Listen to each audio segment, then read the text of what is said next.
The American people were angry when the president did not fire an official over the withdrawal. President Biden's multiple gaffes in discussing the Russian invasion of Ukraine evoked similar missteps during his botched military withdrawal from Afghanistan, where hundreds of Americans and Afghan allies remained stranded. Biden wrapped up his 4-day trip to Europe on Saturday after making a series of misstatements about the situation in Ukraine that warranted cleaning up by the White House and members of the administration. During a press conference Thursday at a NATO summit in Brussels, Belgium, Biden said the U.S. would respond in kind if Russia used chemical weapons in Ukraine.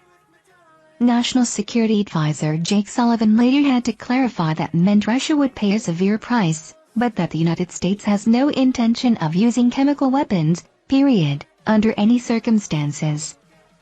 During the same conference, Biden declared that sanctions never deter and that he never said the economic measures would stop Russian President Vladimir Putin from invading Ukraine. Despite members of the administration, including Vice President Kamala Harris and Secretary of State Antony Blinken, explicitly stating that the sanctions were meant to deter. On Friday, Biden was speaking to U.S. troops in Poland when he appeared to suggest that they would soon be in Ukraine itself, something U.S. officials have repeatedly ruled out. And you're going to see when you're there 3CGP, you're going to see women, young people standing 3CGP in front of a damn tank, just saying, I'm not leaving. I'm holding my ground, Biden said. A White House spokesperson later clarified, the president has been clear we are not sending U.S. troops to Ukraine and there is no change in that position.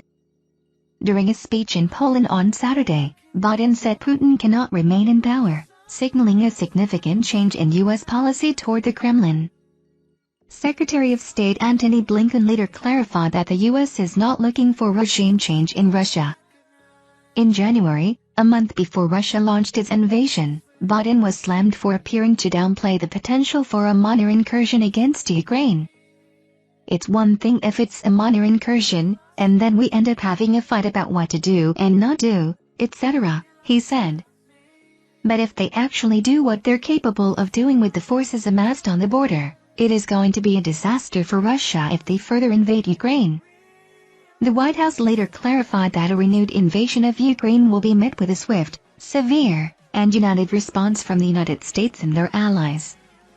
The series of missteps is reminiscent of the chaotic Afghanistan withdrawal just 7 months ago, during which 13 U.S. service members and 170 Afghans were killed by suicide bombers at the Kabul airport.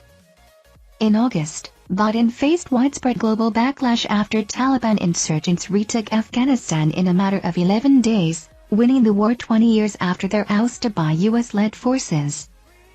Just a month earlier, Biden had told Americans that the likelihood there's going to be the Taliban overrunning everything and owning the whole country is highly unlikely.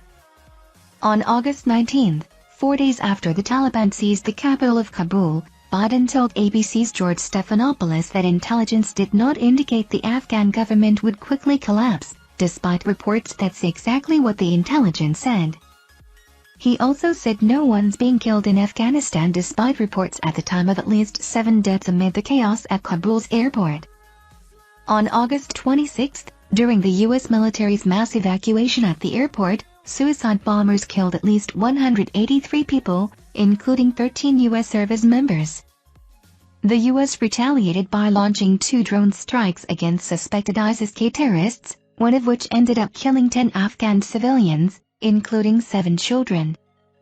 The U.S. military evacuation, which required significant cooperation from the Taliban to complete, ended a day ahead of deadline on August 30, leaving behind hundreds of U.S. citizens and tens of thousands of Afghan allies, despite Biden's promise days earlier to get them all out.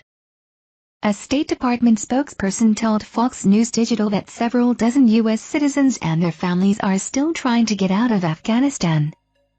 Despite telling Americans after Afghanistan's collapse that the buck stops with me, Biden repeatedly blamed former President Trump and the Afghan military for how it unfolded. The president has not fired a single official over the withdrawal.